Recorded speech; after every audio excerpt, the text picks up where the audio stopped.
નમસ્કાર. ચાલો આજે આપણી સંસ્કૃતિના એક અત્યંત ઓજસ્વી અને ઇતિહાસના પાના ઉપર સુવર્ણ અક્ષરે લખાયેલા પાત્રની વાત કરીએ.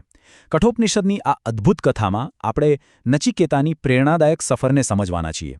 નચિકેતા એક એવું નામ જે માત્ર સ્પષ્ટવક્તા કે પિતૃભક્ત જ નહોતો, પણ સત્યનો એક અડગ લડવૈયો હતો.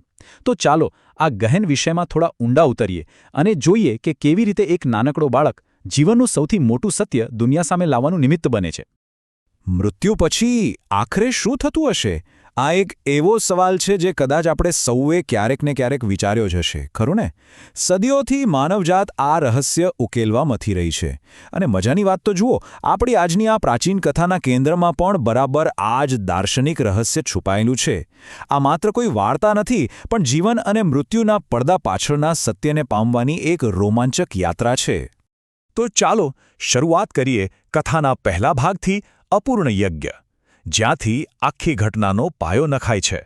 જરા કલ્પના કરો, એક ભવ્ય આયોજન ચાલી રહ્યું છે. મહર્ષિ વાજશ્રવાએ વિશ્વજીત યજ્ઞ કરવાનું નક્કી કર્યું છે. હવે નિયમ એવો હતો કે આ યજ્ઞમાં પોતાની પાસે જે કંઈ પણ હોય એ બધું જ દાન કરી દેવાનું. પણ અહીં એક બહુ મોટી આશ્ચર્યની વાત બની. મહર્ષિ પોતાની કિંમતી વસ્તુઓ આપવાને બદલે બ્રાહ્મણોને એવી ગાયો દાનમાં આપી રહ્યા હતા જે સાવ વૃદ્ધ અને નિર્બળ થઈ ગઈ હતી. સાચું કહું તો બ્રાહ્મણો પણ આવી ઉદારતા જોઈને મનોમન અત્યંત દુઃખી હતા. પણ ઋષિની મર્યાદાને કારણે બિચારા કંઈ બોલી શક્યા નહીં. હવે આ બધું ચાલતું હતું ત્યાં એક જીવ એવો હતો જે આ બધું મૌન રહીને જોઈ શકતો નહોતો. એ હતો મહર્ષિનો પોતાનો પુત્ર નચિકેતા. નચિકેતા સ્વભાવે અત્યંત ધર્મનિષ્ઠ. એની અંદર સત્ય પ્રત્યે ગજબની નિષ્ઠા હતી. પોતાના જ પિતાને આમ લોભના માર્ગે ચાલતા જોઈને એ અંદરથી ખૂબ ઉદાસ થઈ ગયો. એના માટે પિતાનો ગુસ્સો સહન કરવો મંજૂર હતો, પણ અસત્યનો સાથ આપવો નહીં. અને બસ અહીંથી જ શરૂ થાય છે આપણો બીજો ભાગ, પિતાનો શ્રાપ. એક એવો સંવાદ જેણે બધું જ બદલી નાખ્યું.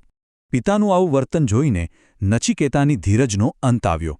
એણે સીધા જ પિતા પાસે જઈને એક સવાલ પૂછ્યો, પિતાજી, હું તમારી પ્રિય વસ્તુ છું, તો પછી તમે મને કોને દાન કરશો?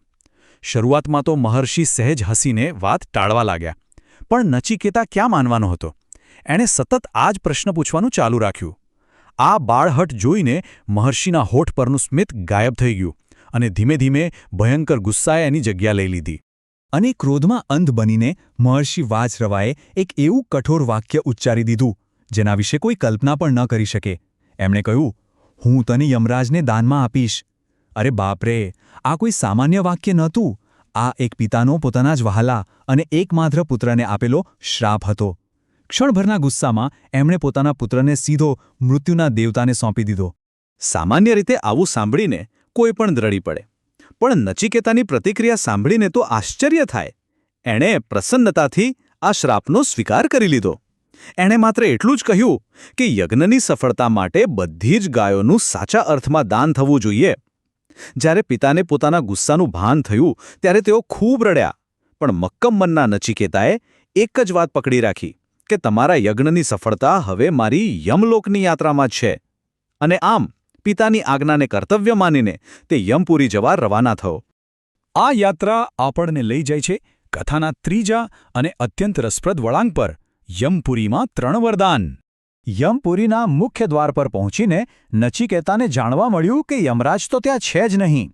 હવે આ નાનકડો બાળક જુઓ, અન્ન અને જળનો ત્યાગ કરીને સળંગ 3 દિવસ અને 3 રાત સુધી ભૂખ્યો અને તરસ્યો ત્યાં જ ઊભો રહ્યો. આ કોઈ નાની વાત નથી. આ તેની અકલ્પનીય ધીરજ અને સંકલ્પ શક્તિ બતાવે છે. જ્યારે 3 દિવસ પછી યમરાજ પાછા ફર્યા ત્યારે તેમને પોતાની જાત પર અપાર ગ્લાનિ થઈ. વિચારો, સાક્ષાત મૃત્યુના દેવતાને પણ એ વાતનો અફસોસ થયો કે એક અતિથિ તેમના બારણે ભૂખ્યો રહ્યો. તેમણે તરત જ નચિકેતાના સ્વાગતની વ્યવસ્થા કરી અને પ્રાશ્ચિત રૂપે આ બાળકને 3 વરદાન માંગવા કહ્યું. ચલો જોઈએ કે આ બાળકે માંગ્યું શું. પહેલા વરદાન તરીકે તેણે માંગ્યું કે તેના પિતાનો ક્રોધ શાંત થાય અને તેમને યજ્ઞનું ફળ મળે. જો આ છે ખરી પિતૃભક્તિ. બીજા વરદાનમાં તેણે સ્વર્ગલોક પ્રાપ્ત કરાવનારી અગ્નિવિદ્યા માંગી. પણ અસલી ખેલ તો ત્રીજા વરદાનમાં હતો. તેણે પૂછ્યું, મને આત્માનું રહસ્ય સમજાવો. મૃત્યુ પછી જીવનું આખરે શું થાય છે? અને બસ આ જ સવાલે સાક્ષાત મૃત્યુના દેવતાને પણ વિચારમાં પાડી દીધા. અને આ સવાલ આપણને લઈ જાય છે આ કથાના અંતિમ અને સૌથી મહાન પડાવ પર પરમ જ્ઞાન. હવે યમરાજ પોતે પણ આ રહસ્ય આપતા અચકાતા હતા. તેમણે નચિકેતાને સમજાવવાનો બહુ પ્રયાસ કર્યો. હાથી, ઘોડા, વિશાળ સામ્રાજ્ય, લાંબુ આયુષ્ય, બધી જ ભૌતિક લાલચો આપી દીધી. પણ નચિકેતા એ તો ડગ્યો જ નહીં. એણે સ્પષ્ટ કહી દીધું કે મારે અન્ય કોઈ ક્ષણિક સુખ જોઈતું જ નથી. મારે તો એ અખંડ સુખ જોઈએ છે જે માત્ર આત્માના જ્ઞાન દ્વારા જ પ્રાપ્ત થાય. સાંસારિક પ્રલોભનો પ્રત્યે એક બાળકની આટલી અનાસક્તિ જોઈને યમરાજ અત્યંત પ્રસન્ન થઈ ગયા. અને અંતે તેમણે નચિકેતાને આત્મજ્ઞાન આપ્યું. આ એ જ જ્ઞાન છે જે પૃથ્વી પરના મહાન ઋષિમુનિઓને સમજની પણ બહાર મનાય છે. આત્મા ક્યારે મરતો નથી, તે શાશ્વત છે. એ ગૂઢ રહસ્ય યમરાજે ખુદ તે નાના બાળક સમક્ષ ખુલ્લું મૂક્યું. આત્માનું આ પરમ સત્ય પામીને નચિકેતા પૃથ્વી પર પોતાના પિતા પાસે પાછો ફર્યો. તેના પિતાને પણ પોતાની ભૂલ સમજાઈ ગઈ હતી, એટલે તેમણે પુત્રને ઉમળકાભેર ભેટી લીધો. અને તમને ખબર છે, ત્યારથી જ બાળક નચિકેતાનું નામ પ્રબુદ્ધ એટલે કે એક જાગૃત અને મહાજ્ઞાની વ્યક્તિ તરીકે આપણા ઇતિહાસમાં હંમેશ માટે અમર થઈ ગયું. આ આખી અદ્ભુત કથા આપણને એક બહુ જ ઊંડા વિચારમાં મૂકી દે છે. જીવનની આ દોડધામમાં ક્યાંક આપણે પણ યમરાજે આપેલી પેલી હાથી, ઘોડા અને સંપત્તિ જેવી ક્ષણિક લાલચો પાછળ જ તો નથી દોડી રહ્યા ને?